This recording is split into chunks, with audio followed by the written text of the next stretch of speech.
Hi అండి. ఇప్పుడు ఈ పోపులన్నీ ఉప్మాకండి. జీలకర్ర, మినపప్పు, ఆవాలు, కరివేపాకు, అల్లము, శనగపప్పు, పచ్చిమిరపకాయలండి. ఈ ఉప్మా చాలా బాగుంటుందండి. ఇగో మొత్తము ఆయిల్ పెట్టుకున్నాం కదా, ఇందులో వేసేయాలి.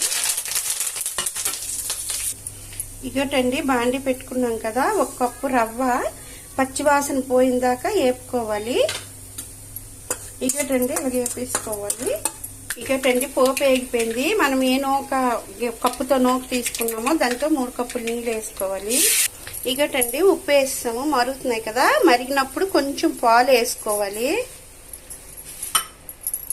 ఇగటండి మరిగిపోయాయి కదా, ఇలాగ వేసుకొని కలుపుకోవాలి. పాలేంటి అనుకుంటున్నారా, కానీ చాలా బాగుంటుందండి. ఇగటండి కొంచెం నెయ్యి వేసుకోవాలి. మీకు ఇష్టమైతే వేసుకోండి, లేకపోతే లేదు.